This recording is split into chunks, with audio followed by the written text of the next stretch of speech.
Me voy a enlazar con Arturo Magaña Duplancher, internacionalista, director de Globalítica.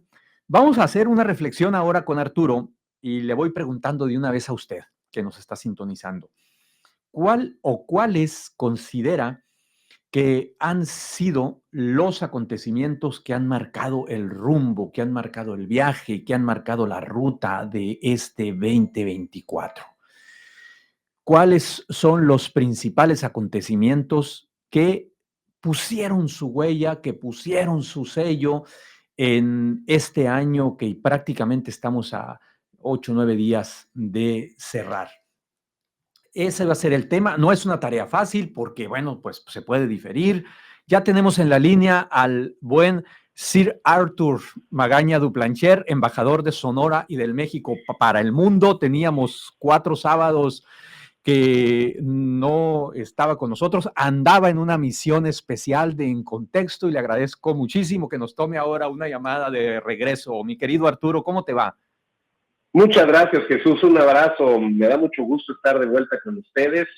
En efecto, misión larga, sí, pero muy productiva. No podemos dejar al mundo solo porque se aloca, mi querido Arturo. No te puedes separar. Es impresionante. En Contexto. Es impresionante. Nos ha pasado una y otra vez, ¿eh? Sí, nos ha pasado una y otra vez. Lo bueno es que en tu periplo por Asia y por otros puntos te fue muy bien.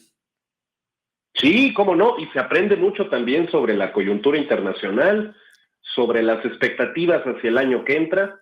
La verdad es que el mundo está viviendo momentos muy difíciles y en definitiva no hay mucho optimismo sobre lo que vendrá el año próximo, ¿no? Entre estas nociones del anus horribilis y el anus mirabilis, pues parece que el próximo va a estar peor. Super horribilis.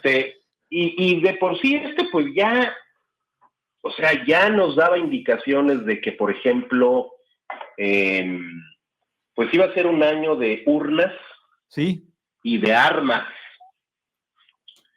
Y el próximo probablemente también.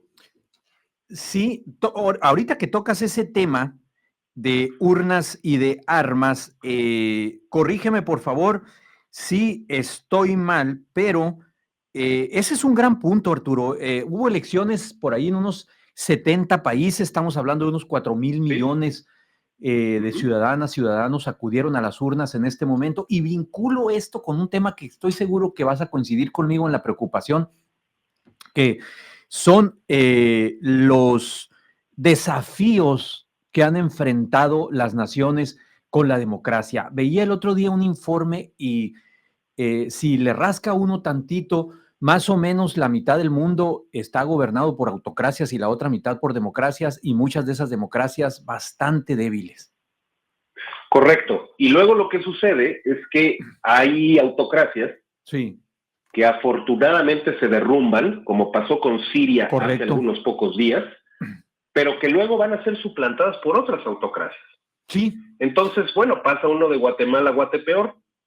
En relación con este tema de la democracia, creo que es clave examinar el hecho de que democracias muy consolidadas o en vías de una consolidación mayor, pues se están viendo en peligro severo.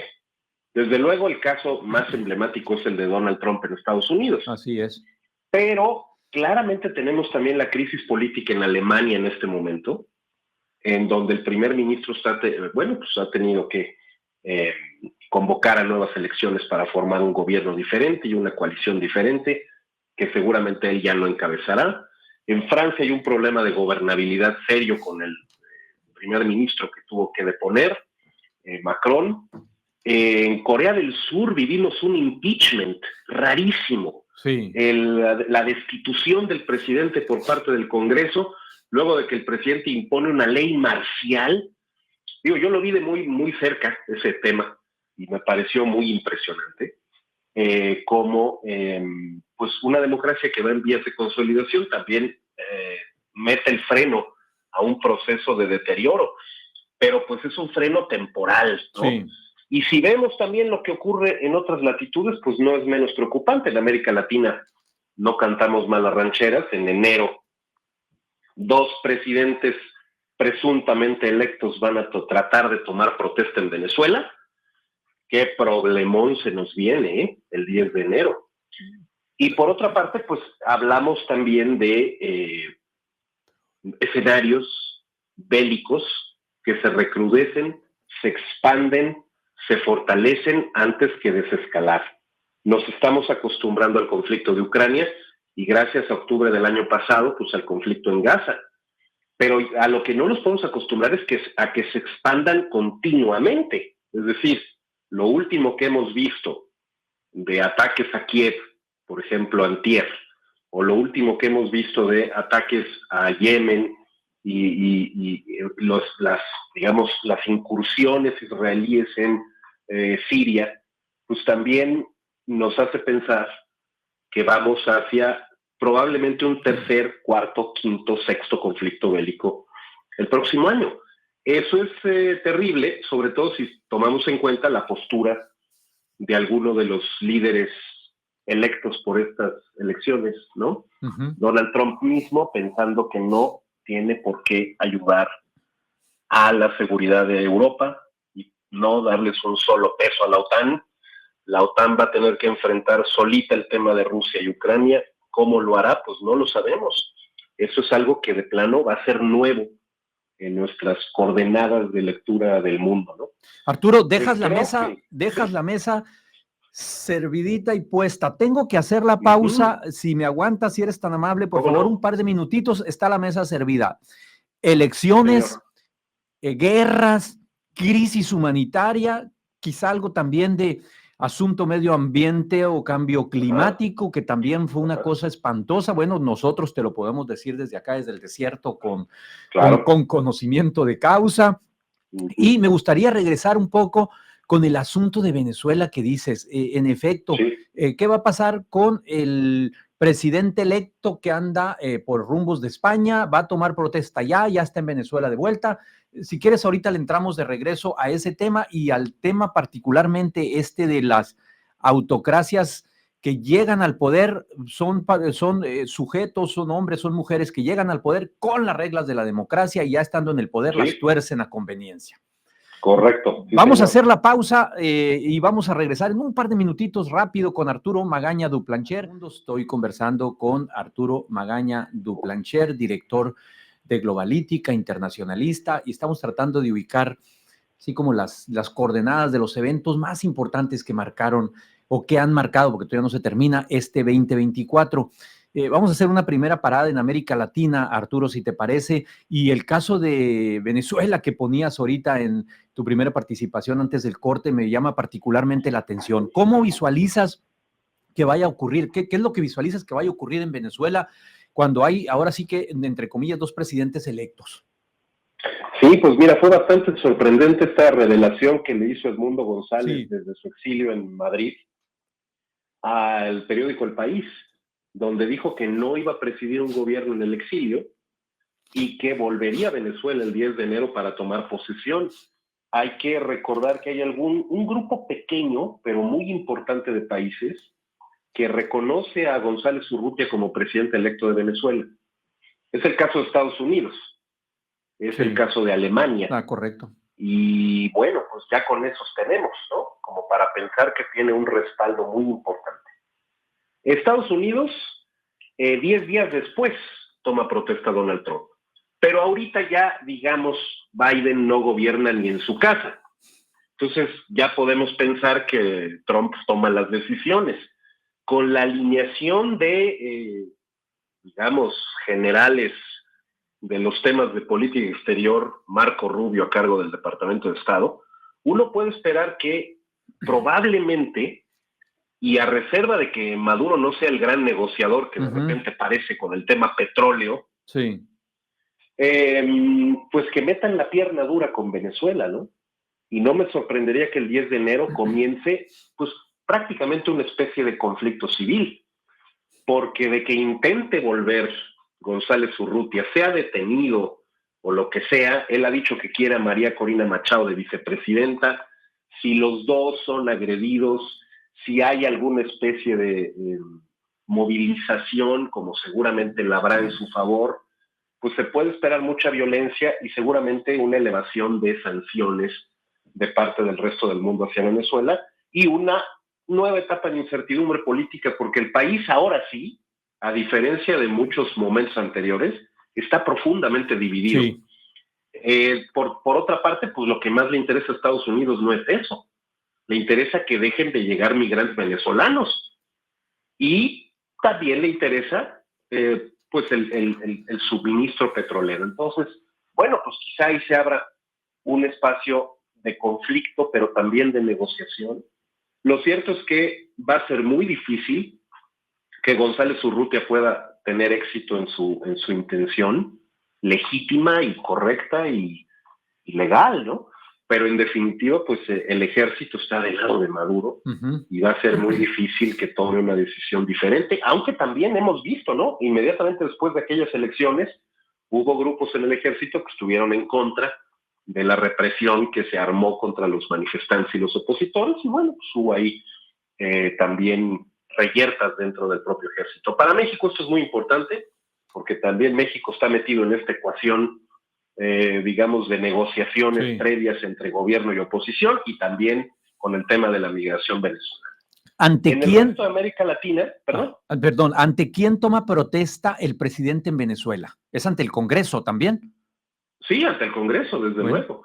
Y obviamente ahí, pues también tenemos un Congreso que seguramente no representa el resultado electoral que demuestran las actas con que cuenta la oposición y que truqueó el gobierno. Entonces, otro problema respecto de esa sesión, ¿no? Sí. Pero bueno, eso lo vamos a tener muy cerca.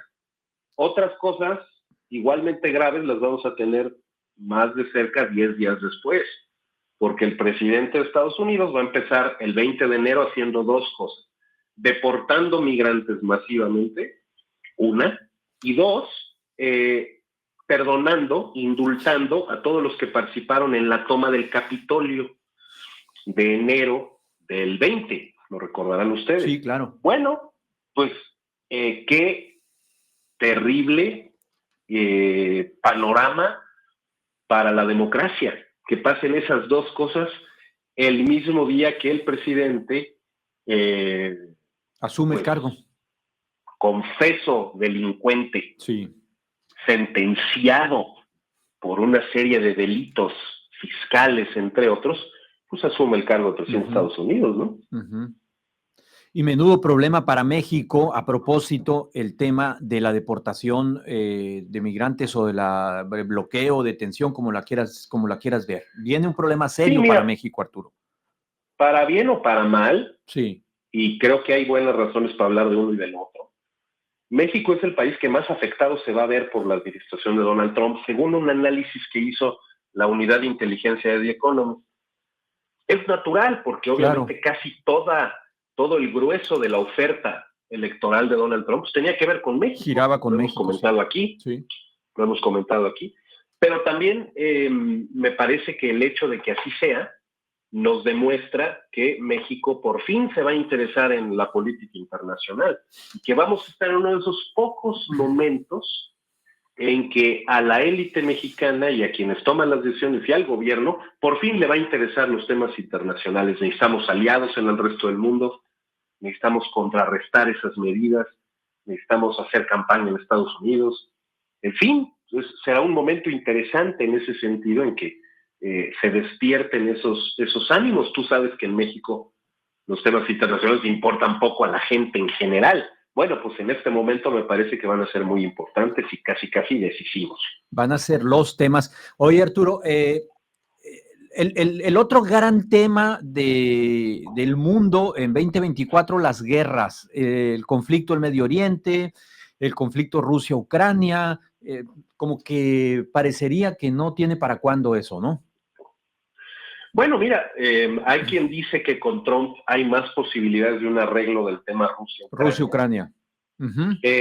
Sin embargo, esto se haría en detrimento de la posición europea, definitivamente en detrimento de Ucrania. Es decir, Trump estaría forzando una especie de arreglo inconveniente para Ucrania, en donde le diera incluso amplios territorios de Ucrania a Rusia, lo cual es inaceptable. Lo que quiere Putin, pues. pues es lo que quiere Putin. Claro. Obviamente, pues, si tú lo que quieres acabar es la guerra, pues tendrías que hacer exactamente lo que quiere Putin, pero ese no es el objetivo.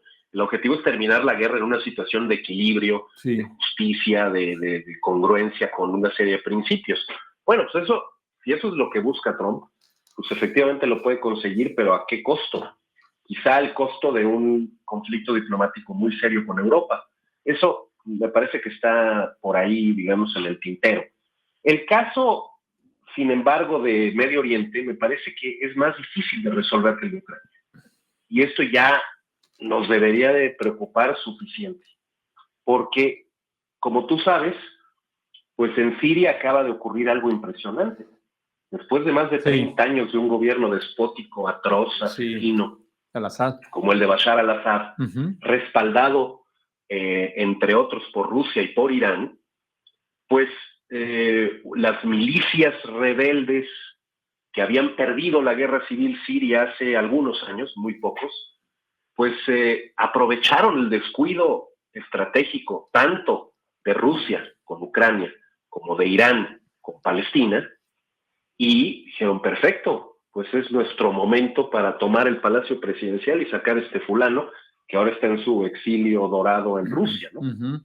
Bueno, pues esto nos da una idea de que muy a pesar de los intentos de Israel, que está cada vez más su gobierno a la derecha y cada vez más radicalizado en contra de Palestina y desde luego por buenas razones con Hamás, pero luego también por otros grupos que desde luego ni la deben ni la temen y que ha organizado verdaderamente una catástrofe humanitaria en Palestina, pues también del otro lado no están mancos. Así es. Y el Frente al-Nusra, que es muy peligroso porque está vinculado a Al-Qaeda, etcétera, va a gobernar Siria, que es una posición absolutamente estratégica para desde ahí organizar cosas respecto a Gaza, Cisjordania, el West Bank.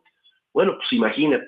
Entonces, claramente ese conflicto, lejos de solo normalizarse, se está radicalizando y están teniendo cada vez más fuerza las dos partes beligerantes. Eso es muy preocupante. Y creo que eso debería de ocupar primero a Marco Rubio.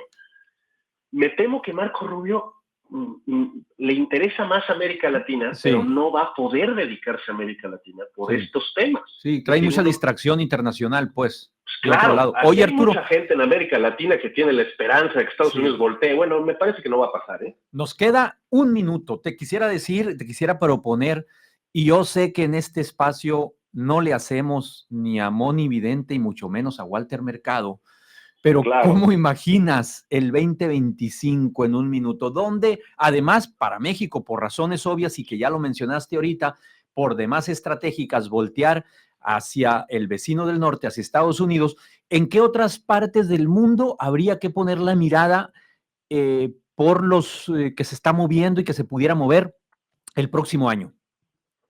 Pues no es muy, mi bola de cristal no es muy original. Ajá. Se parece mucho a otras bolas de cristal, pero es mía. Sí, bueno, entonces, siento que vamos a hablar mucho de Taiwán. Ok. Y vamos a hablar mucho de China. Y de la posibilidad de un conflicto bélico en donde China tome parte.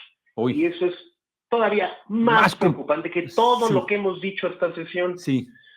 Pero eso es prácticamente a donde van las tendencias relacionadas con el rearme o la carrera armamentista en la que está China, y por otro lado con la radicalización del conflicto con Donald Trump, que será el presidente más antichino de la historia del mundo. Tanto así que ha forzado a México a hacer cualquier cantidad de cosas, algunas más inteligentes que otras, respecto a China, en el curso de los últimos 10 días. Me preocupa muchísimo que vayamos a una confrontación abierta en todos los frentes, con una guerra proxy, por ejemplo, en Taiwán, entre China y Estados Unidos, porque entonces estamos en un problema en el planeta entero, estemos donde estemos. Estemos en México, estemos en Macao, estemos en Washington o en Colombia. Ahora sí que, como dijera el clásico, se va a juntar el hambre con las ganas de comer. Y quiero estar equivocado, ¿eh? Ojalá. Quiero que tu bola de cristal se empañe un poco. Que mi bola de cristal esté mal, porque si eso es así sería muy preocupante y pues lamentablemente no tendríamos tampoco caray, ninguna expectativa positiva, ¿no? Respecto del futuro, ni económica ni política. Arturo, qué gusto que estés de regreso. Te agradezco muchísimo, como cada sábado, el honor que nos haces de ponerle la mirada al mundo. ¿Dónde te leemos? ¿Dónde te seguimos? El honor es todo mío, Jesús. @Globalítica, @Duplancher, por ahí nos escribimos y pues yo encantado de estar aquí como siempre. Espero no irme pronto tan lejos. No, pues sí, nosotros también, pero y si te vas, pues también lo entenderíamos. Oye, pues mira, a lo mejor ni merecidas ni necesarias las vacaciones, pero el próximo sábado no haremos En Contexto. Espero que nos puedas acompañar el primer sábado de enero.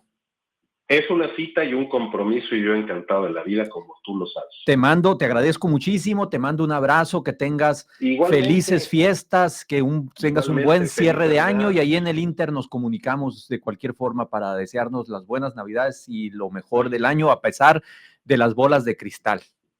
Ojalá todos esos pronósticos estén equivocados y nos los pasemos mejor el año que entra, pero bueno, pues ya sabes, el optimista y el pesimista y la documentación de unas y las otras. Exacto. Un abrazo, que la pasen muy bien. Un abrazo, gracias Arturo, que estés muy bien.